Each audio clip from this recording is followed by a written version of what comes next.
Please do. Yeah, thank you so much. So I am voting no, and I completely agree with the sponsor's intent and restoring a balance of power. I think that's absolutely necessary. And that's why we did some statutory changes that were included in the budget. And he's completely right in the sense that Arizona, sadly, had a situation where there was misuse and abuse of the emergency declaration. So I'm glad we're taking care of it. I prefer to take care of it statutorily. My concern and my issue with this has been that it's in the Constitution. We are enshrining now the ability of the governor to call a special session. That's not in the Constitution. If there are provisions that we like, I'd love to amend them into the statute. Also, this applies to all emergency orders versus just health emergency orders, so that's kind of broad. And then it does have some new provisions that I do think need to be kind of vetted out a little bit. For example, legislative executive orders. I want to add as much of this in statute as possible. Like I said, I completely concur with the sponsor's intent and with his motivation to bring back a balance of power. That's exactly mine. But I want to give the legislature the flexibility to modify this in the future and not tie our hands. That's been a big part of why I have a lot of problems when we put things to the ballot, is it limits our ability to do anything in the future.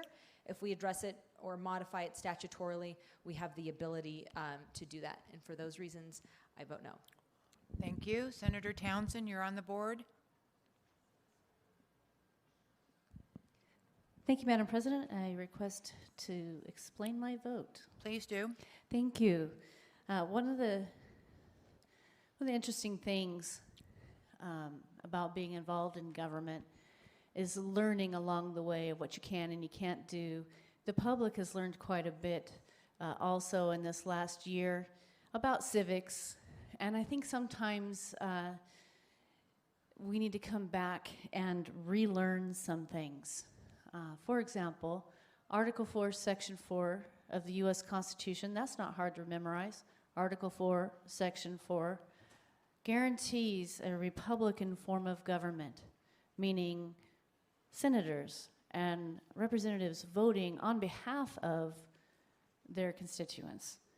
And what we saw last year, as we learned to go through a pandemic, having not ever done that before, is what happens when the legislature cannot bring themselves back into session under the Arizona Constitution, which is Article 4, Part 2, Section 1, where we need 2/3.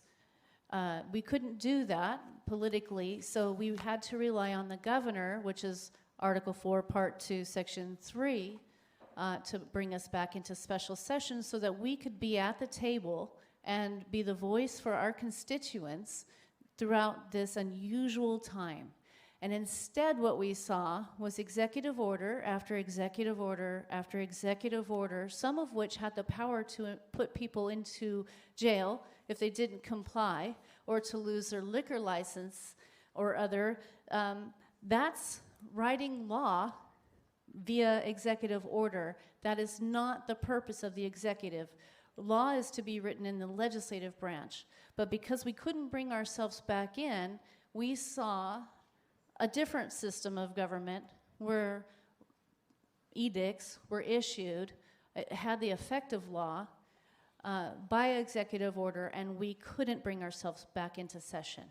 Now, if we needed to change, this is important, if we need to change that so that we come back into special session, coming into special session is regulated not by the statutes, but by the Arizona Constitution. It is also easy to remember. You start out with the same article, Article 4, cut it in two, Part 2, Section 1. Easy to remember. That says and regulates how we come back into special session. So if we go and put it into statute, that's fine and well, but it can be easily we could be sued, and if I were the judge, I would agree that you cannot bring yourself into special session through statute because the Arizona Constitution regulates that. So if you're going to adjust the way we come into special session, you need to do it through the Arizona Constitution, and you do that by sending it to the ballot. So to stand here and claim that you know that it's better off to be in the statutes that you can adjust and change it, you are deceiving the public, or you just don't understand how it works. Neither is acceptable.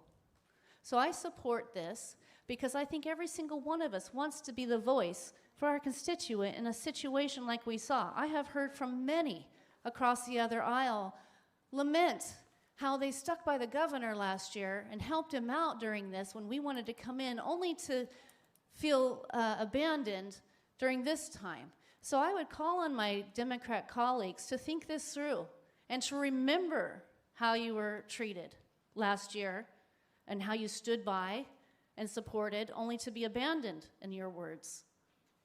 Don't you want to be the voice of your constituents in the middle of an emergency?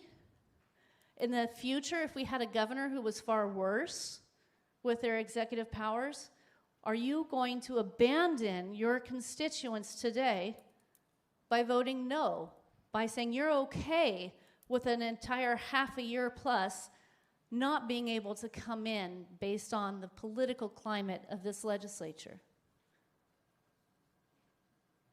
Your no vote is agreeing that you are okay with a violation of Article 4, Section 4 of the U.S. Constitution, which you stood here and held your hand up and gave an oath to support and protect, which you are not doing today. With that, I vote aye. Thank you.